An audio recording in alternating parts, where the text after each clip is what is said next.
Knowledge Park, the Creative School, School for Quality and Innovative Education. Admissions are open. I Like Industry, AAC Blocks.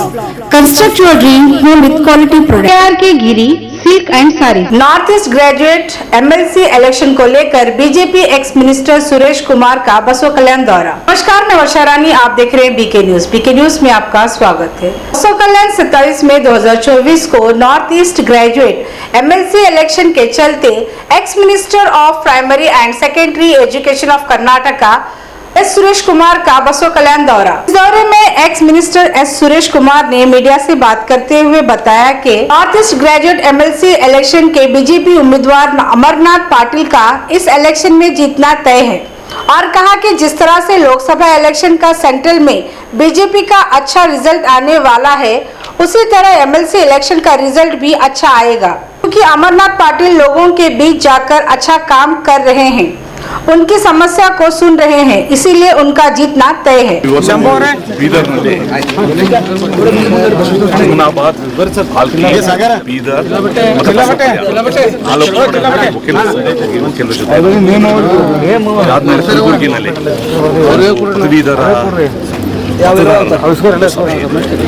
ನಾಳೆ ಪೂರ್ತಿ high court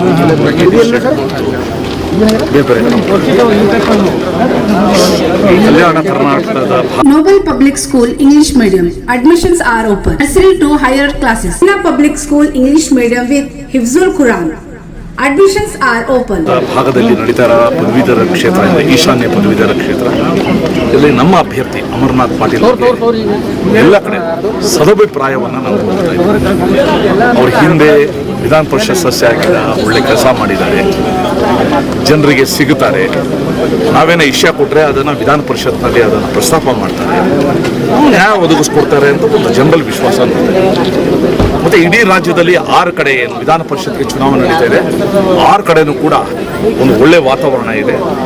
parliament ಚುನಾವಣೆಯಲ್ಲಿ ಯಾವ ರೀತಿ ರಾಜ್ಯದಲ್ಲಿ ಒಂದು ಒಳ್ಳೆ ಫಲಿತಾಂಶ ಬಿಜೆಪಿ ಪರ NDA ಪರ ಬರುತ್ತೆ, ಅದೇ ರೀತಿಯ ಫಲಿತಾಂಶ ಈ 6 ವಿಧಾನ ಪರಿಷತ್ ಬರುತ್ತೆ. ಹೆಚ್ಚಿನ ಸಂಖ್ಯೆಯಲ್ಲಿ ನಮ್ಮ ಸದಸ್ಯರು ವಿಧಾನ ಪರಿಷತ್ನ ಪ್ರವೇಶ ಮಾಡ್ತಾರೆ. ಚುನಾವಣೆ ಕೇವಲ ಅದು ಒಂದು ಆಶ್ವಾಸನೆ ಅಷ್ಟೇ ಇರ್ತದೆ ಸರ್. ಇಲ್ಲ ನೋಡಿ, ಎಲ್ಲ ಕಡೆ ಪದವೀಧರರದು ಯುವಕರದು ಅವ್ರದೇ ಆದ ವಿಶಿಷ್ಟ ಸಮಸ್ಯೆಗಳಿರ್ತದೆ.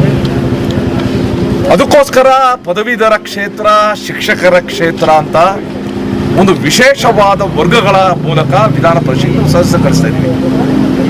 This collection special for marriage function wears and kids wear. Alamin English Medium Primary Higher School for your kids' bright future. Free admission, hurry up, limited seats are available. ಪದವೀಧರರ ಸಮಸ್ಯೆ ಏನಿದೆ ಅದನ್ನು ನಾವು ಸೂಕ್ತ ರೀತಿಯಲ್ಲಿ ಸೂಕ್ತ ವೇದಿಕೆಯಲ್ಲಿ ಮಂಡಿಸಿಬಿಟ್ಟು ಅದಕ್ಕೆ ನಾವು ಪರಿಹಾರ ಹುಡುಕೋ ಒಂದು ಶಕ್ತಿ ಇದೆ. ಅದಕ್ಕೆ ಈ ವಿಧಾನ ಪರಿಷತ್ ಚುನಾವಣೆ ಒಂದು ನಾಂದಿ ಹಾಡಲಿ ಅಂತ ನಾನು ಇಷ್ಟಪಡ್ತೀನಿ. ಇನ್ನು ಎರಡನೇದು ವಾಲ್ಮೀಕಿ ಅಭಿವೃದ್ಧಿ ಮಂಡಳಿ, ಅಲ್ಲಿಯ ಒಬ್ಬ ಅಧಿಕಾರಿ ಇವತ್ತು ಆತ್ಮಹತ್ಯೆ ಮಾಡಿಕೊಳ್ಳುವಾಗ ಪತ್ರದಲ್ಲಿ ಬರೆದಿದ್ದಾರೆ ಇವರು ಕಾರಣ ಅಂತ. ಹಿಂದೆ ಒಬ್ಬರು ಗುತ್ತಿಗೆದಾರರು ಇದೇ ರೀತಿ ಪತ್ರ ಬರೆದಾಗ ನಮ್ಮ ಒಬ್ಬರು ಸಚಿವರು ಏನೂ ಮಾಡಿಲ್ಲದಿದ್ರು ಕೂಡ ಅವರ ಬಲಿ ತಗೊಂಡಿತ್ತು ಸರ್ಕಾರ, ಈ ಕಾಂಗ್ರೆಸ್ ಪಕ್ಷ. ಈ ಕಾಂಗ್ರೆಸ್ ಅವರು ಅವತ್ತು ಹೇಳ್ದಂಗೆ ನಡ್ಕೊಳ್ತಾರ ಅಥವಾ ನಮ್ಮ ಮೇಲೆ ಮಾಡಿ ಅವರು ಏನು ತಗೊಂಡಿದ್ರು ಅದೇ ರೀತಿ ನಡ್ಕೋತಾರ ಅಥವಾ ಇದನ್ನು ಕೂಡ ತಳ್ಳ ಹಾಕ್ತಾರ ಅಂತ ಪ್ರಶ್ನೆ ನಾನು ಆಗ್ರಹ ಮಾಡ್ತೀನಿ. ಒಬ್ಬ ಅಮಾಯಕ ಅಧಿಕಾರಿಯ ಬಲಿಯಾಗಿದೆ. ಆ ಅಧಿಕಾರಿ ಪೂರ್ಣ ವಿವರಿಸಿದ್ದಾರೆ ತನ್ನ ಪಾತ್ರ ಏನೂ ಇಲ್ಲ, ಈ ಪಾತ್ರಕ್ಕೆ ಯಾರ್ಯಾರು ನಿಜವಾದ ಪಾತ್ರಧಾರಿಗಳು ಅಂತ.